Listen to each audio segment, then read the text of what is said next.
Let's we start grammar. चलो आज हम ग्रामर पढ़ते हैं, ठीक है, जो हमारे एग्ज़ाम में आती है और हम आसानी से नंबर ले सकते हैं, ठीक है। तो फर्स्ट सेंटेंस है, सी फर्स्ट सेंटेंस क्या है? He did his work well. He did his work well. इसको क्या करना है हमें? इसको हमें बदलना है नेगेटिव में, ठीक है। तो जब हम नेगेटिव में बदलते हैं तो हम पहले देखेंगे कि इसमें डिड क्या है। इसमें जो डिड है वो मैन वर्ब है, ठीक है, मुख्य क्रिया है।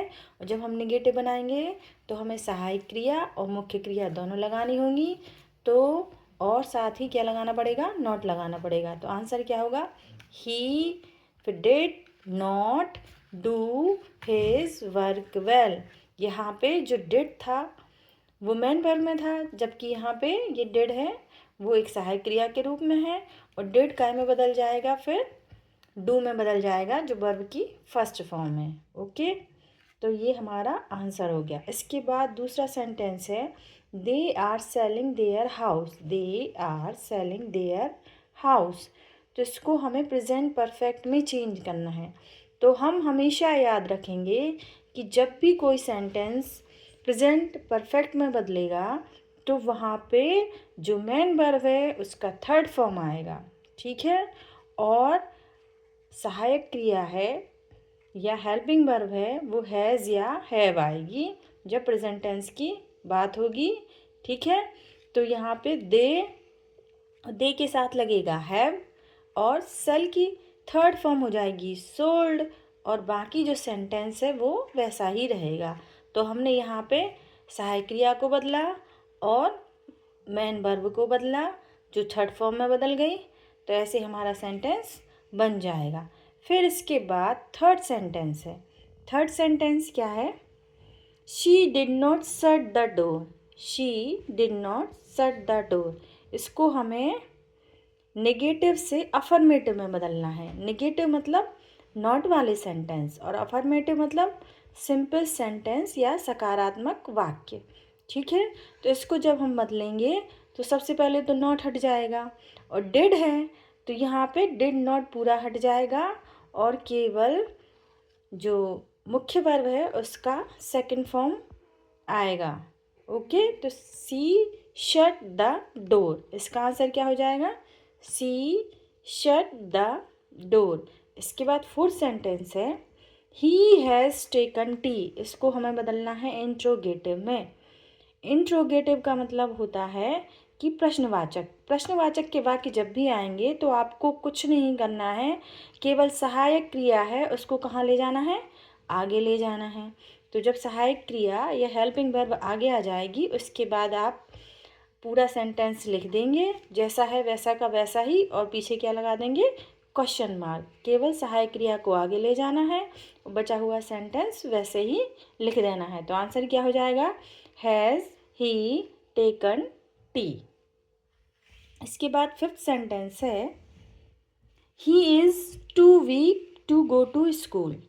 He is too weak to go to school. इसमें हमें सो दैट लगाना है। तो इसको हमें याद रखना है कि जहाँ पे भी टी डबल ओ है वहाँ पे हम क्या लगाएंगे? सो लगाएंगे। जहाँ पे टी डबल ओ है वहाँ पे हम क्या लगाएंगे? सो, ठीक है। फिर वीक के बाद जहाँ दूसरा टू है उसको हटा देंगे और क्या लगाएंगे? दैट लगाएंगे। दैट यहाँ पे ही है इसलिए यहाँ क्या आएगा? ही कैन नॉट। और इसके बाद जो बाकी बचा सेंटेंस है वो लिख देंगे, ठीक है ना। तो ये जहाँ टू लगा हुआ है वहाँ सो लगाएंगे और फिर इसके बाद वीक आ जाएगा। फिर जो दूसरा टू है उसको हटाएंगे और उसके स्थान पर हम लगाएंगे दैट। यहाँ पे ही है इसलिए आ जाएगा ही कैन नॉट, और फिर बाकी जो बचा सेंटेंस है गो टू स्कूल उसको हम लिख देंगे। तो आंसर क्या हो जाएगा? He is so weak that he can not go to school, and उसके बाद फुल स्टॉप रख देंगे। सिक्स्थ सेंटेंस है,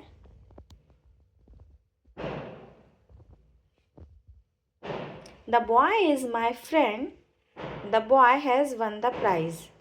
ओके, तो यहाँ पे दो सेंटेंसेस हैं, the boy is my friend एक सेंटेंस हुआ और दूसरा वाक्य हुआ the boy has won the prize. तो यहाँ पे हमें हु का प्रयोग करना है, ठीक है।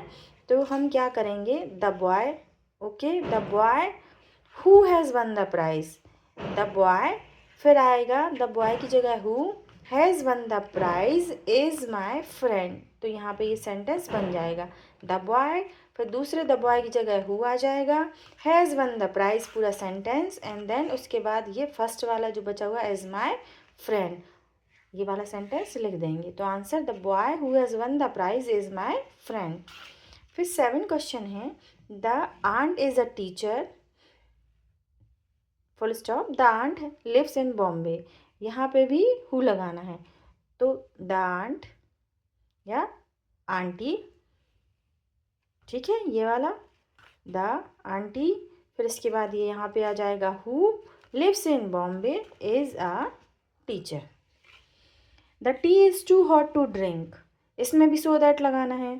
तो फिर से टी डबल ओ की जगह सो आ जाएगा, हॉट, फिर इस टू को हटा के दैट लगाएंगे, और यहाँ पे चाय गर्म है हम नहीं पी सकते हैं, इसलिए आई, कि मैं नहीं पी सकता हूँ, I can not drink it, I, फिर कैन नॉट आएगा, फिर ड्रिंक और it. Children are making toys, इसको पैसिव वॉइस में बदलना है। तो चिल्ड्रन आर मेकिंग टॉयज़, इसको पैसिव वॉइस में बदलना है। तो पैसिव वॉइस में जो ऑब्जेक्ट है वो सबसे आगे आ जाता है, तो टॉयज़ आगे आ जाएगा, और ये present simple tense, present continuous tense है। तो इसमें जो हेल्पिंग वर्ब है वो आर लगेगी, और बीइंग और वर्ब का थर्ड फॉर्म बाय चिल्ड्रन पीछे आ जाएगा जो सब्जेक्ट है। तो toys are being made by children. फिर इसके बाद टेंस सेंटेंस है, unless you work hard you won't pass, इसमें हमें इफ़ का प्रयोग करना है। तो if you don't work hard, unless का मतलब निगेटिव होता है सेंटेंस में, तो यहाँ इफ़ लगाया तो हम यू के बाद क्या लगाएंगे, do not. If you do not work hard you won't pass, ठीक है।